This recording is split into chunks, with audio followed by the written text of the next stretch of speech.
ci sa opération bi nga dëgmal tey ji dafa dajeek Casa Sport am fête ndax di nga nekk ci fête. waaw non stade ba duma fa teew ndax yégaluñ ma boolewuñ ma te je crois que su ma nee kilifa yàlla def Ziguinchor yëpp wóolu ma ba dénk ma nekk maire Ziguinchor mënuma dem ci ay événements yoo xam ne kenn yégaluma ko tey ñu ngi dimanche ba waxtu bi may wax du coup de fil du invitation buñ ma yónnee kon mënuma faa dem. Sané démb nee nañu jox na la invitation yow ak ñeneen. waxul dëgg man nit nag da ngay wax dëgg mag da ngay wax dëgg ba fii may wax nii du invitation bu ñu jot na ko prouver d'ailleurs ndax invitation da nga koy bind te soo demee nañ la ko décharger du invitation bu ma jot du coup de fil bu ma jot ñoom nag tàmm nañu di wax lu dul dëgg mag day wax dëgg man suñ ma joxoon invitation ma dem stade ba ndax Casa Sport kenn ëppalewu ma fa démb barki démb convoqué naa conseil municipal proposé leen ñu voté une prime exceptionnelle de 20 millions pour le Casa Sport kon man suñ ma invité woon ma dem fa rawatina nag su dee coupe du Sénégal ñun ñëpp ñu moom ko te loolu gouverneur moom moo waroon saisir ndax loolu bokkul ak Casa Sport. mais ci dëkk bi nga dëkk yaa ko jiite est-ce que véritablement nekkul tamit nga bañ a xaar invitation dem. comme non kilifa tamit fuñ la wool bu fa dem. xam nga àdduna dafa am nu mu tëree du question rëy du dara mais kilifa fuñ la woowul bu fa dem ndax soo fa demee buñ la fa toroxalee it yaa ko teg sa bopp. man jàpp naa ne ne serait-ce que pour l'image des Ziguinchorois et de Ziguinchor le minimum yàqul dara ñu ne diw mooy maire Ziguinchor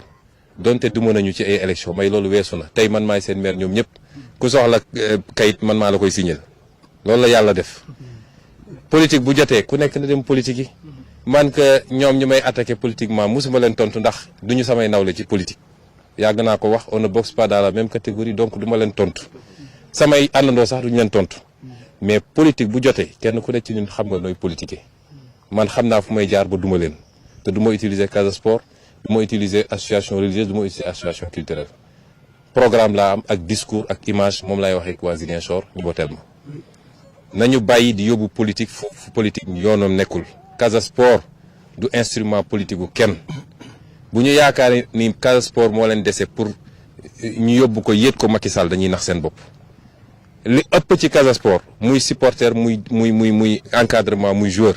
boo leen laaj joon kan la ñu àndal dañ leen ne Ousmane Sonko te musuma dem ci ñoom wax ak ñoom politique chaque fois su dara amee dinaa jël ci sama poche bopp joxe waaye su ma ko joxee ba pare daaw moo ci mujj dama leen ne bugguma sax ngeen wax ni Ousmane Sonko joxe na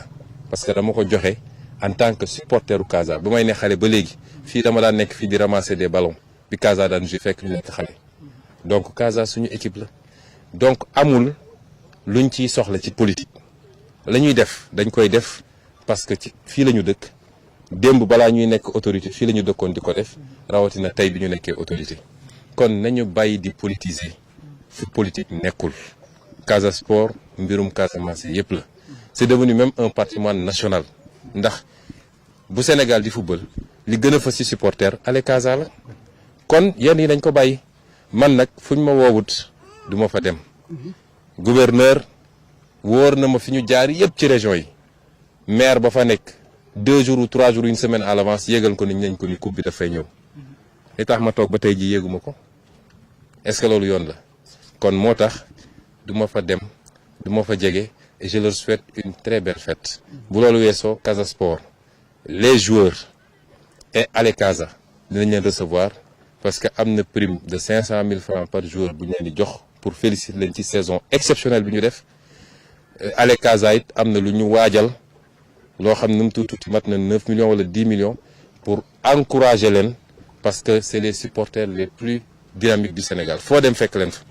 mobilisation exceptionnelle loolu def nañ ko ci turu commune Ziguinchor yëpp donc tous les habitants de Ziguinchor du man Ousmane Sonko te defuñu ko di ci ut dara en retour politiquement loolu moom mooy suñu position. jërëjëf.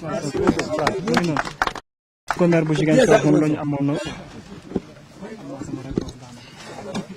voilà donc mbokk yi mu ngi noonu donc dañuy yegg si ci li nga xamante ni presque mooy suñu point de chute maanaam seen njiit également moom day am mais Pape Omar Keita dégg nga ko vis-à-vis sànq ba léegi ñu ngi posé wu question est-ce qu'il serait possible que le maire Ousmane Sonko déplace au stade Aline Sitoé Diatta yaakaar naa réponse bi leer na. Là, la réponse a été très claire.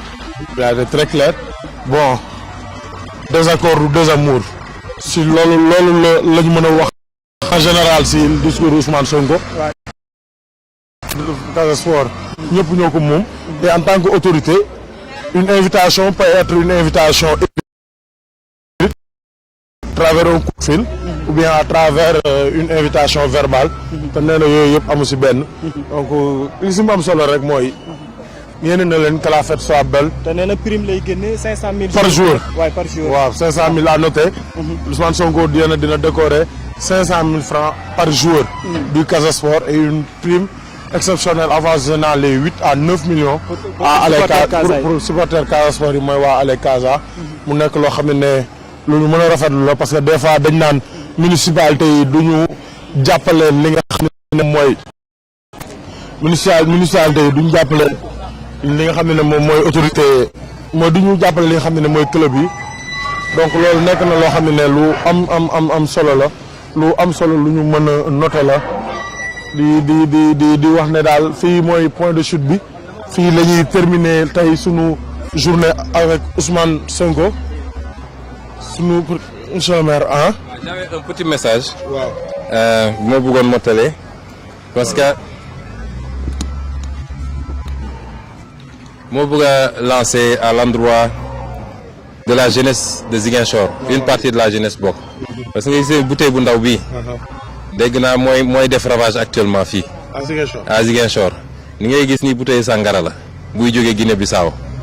te jarul dara 250 millilitres moom la yenn booy di reyee seen bopp actuellement ma nañ lancé un appel lii amul mucc une jeunesse dafa war a nekk une jeunesse saine une jeunesse orientée vers le développement de son pays et son propre développement donc yii xam nga amoon na fi ay années ñu andi woon